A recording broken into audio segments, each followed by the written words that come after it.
Hello ladies and gentlemen, welcome to our BJ & Co. Getting Started in Rimworld series. Today we are taking the first steps and showing you kind of what to think about as you get started in Rimworld. Rimworld's a wonderful game. It's been out for a couple of years now, I think, and has just recently made it to the Steam store. So we figure more people will be picking it up now, so we want to give you a little bit of insight on how to be the very best in it, and just get off to a good start. So today our focus is going to be on your colonists. We are going to start with Cassandra Classic, non-base builder. Go with, of course, BJ & Co. for the seed. Generate our world. Now before we're able to select colonists, we actually have to select where we want to land on this wonderful world. This is the world that we're on. If these are your first playthroughs, try to avoid anything that's cold. You'll notice here it shows you what the average temperature is. This means you will have to be wearing warm clothing at all times basically, and you cannot grow things outside. That makes it very tough off the bat. A little bit different resource management than in a warm area. You also want to probably stay away from somewhere that is balmy, completely balmy. I'm not noticing anything on this map that I would completely, well, maybe down here, the tropical rainforest. It's the average temperature is almost 30 degrees, so you might want to stay away from that. I like nice light green areas. Something here, just make sure you look at the temperatures. You know, think about what you personally would like to live in. 8 in the winter is not bad, 25 in the summer is not bad. Might be a little hot, but that's fine. And the growing period here, this can go from the 11th of winter to the 1st of winter. So there's only 10 days in the year that you can't grow food. I'm completely fine with that. There's some areas you'll notice that have year-round growing as well. So those are the two to look at initially, temperatures and the growing period. And so we're going to just select our site. And now for the fun part that you're all looking for today. And this is figuring out which colonist that you want. You get to start in this scenario with 3 colonists.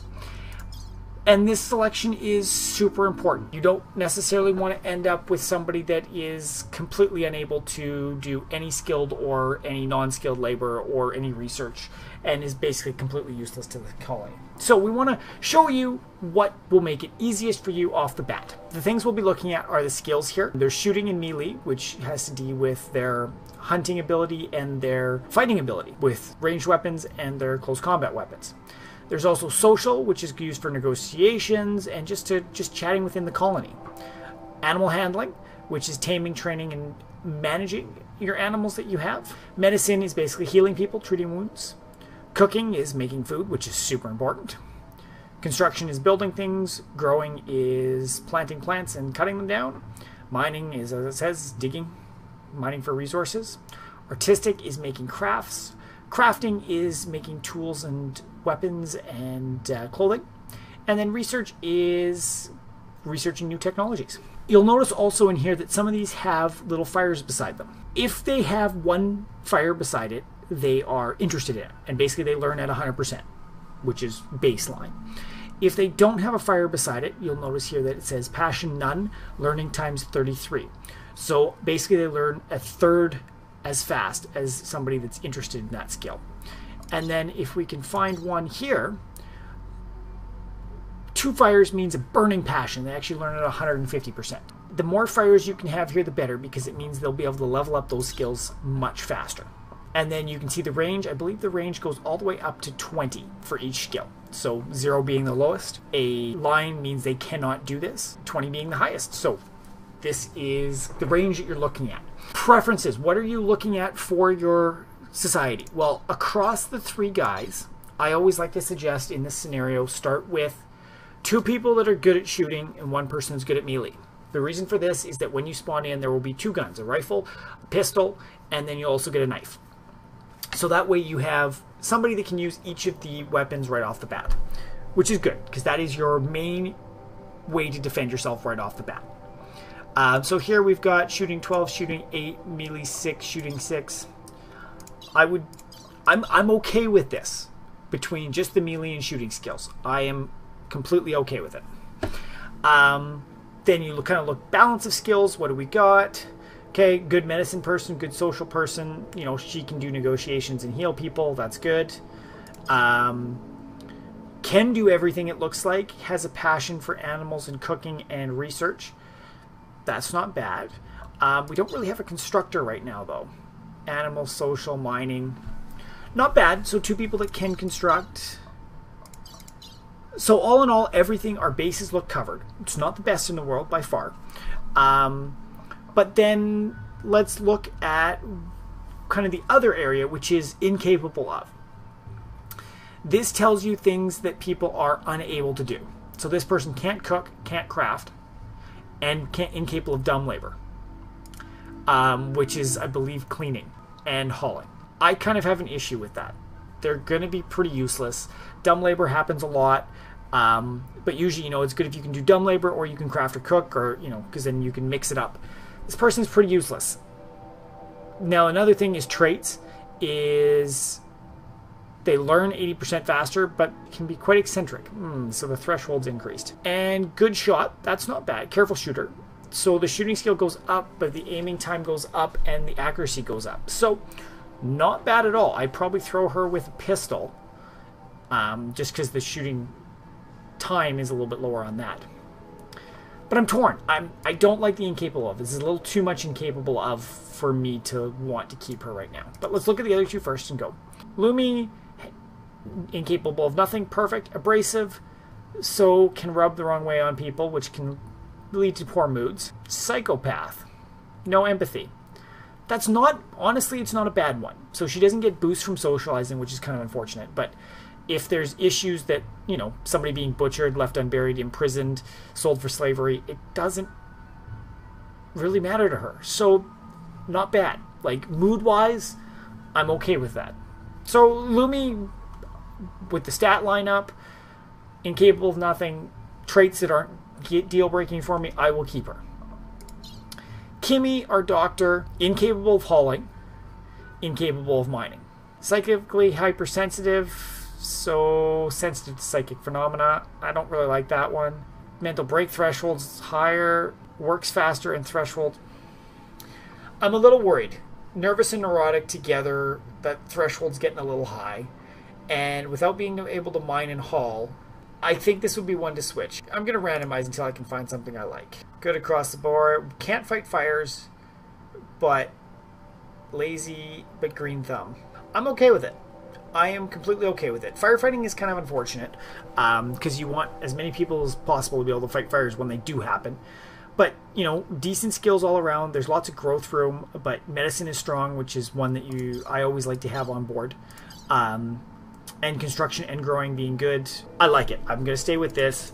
Lumi we like already is kind of, I'm going to call her our animal handler, shooter, hunter, all that jazz.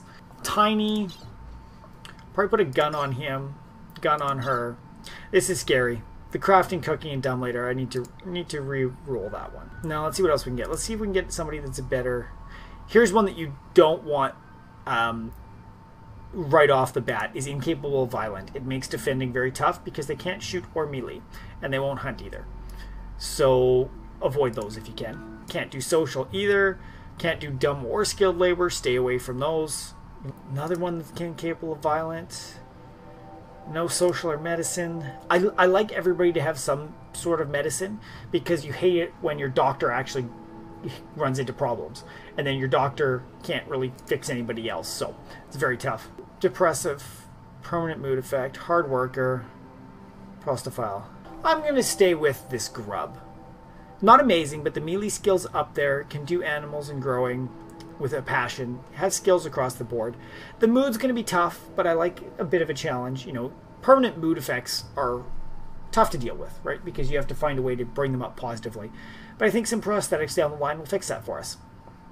So that's what we got, guys. We've got shooter, melee.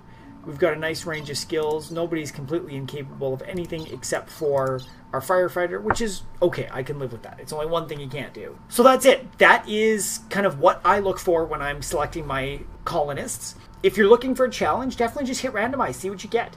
Try to pick weird combinations where there's only one person that can do certain things in your colony, and are you able to survive with it? But as a whole, we're thinking of this from what to do when you first get started in your first Rimworld, and how to make it easy, not easy on yourself, but give you the possibility of progressing at a decent rate without being completely hindered by your initial choices that really are randomized when they first pop in, so you need to be careful about what's going on. If you enjoyed this, smash that like button. If you have comments for me about what you would do differently, what I shouldn't be looking at, or if you like what's going on, throw it down in the comments below. We always love hearing from you.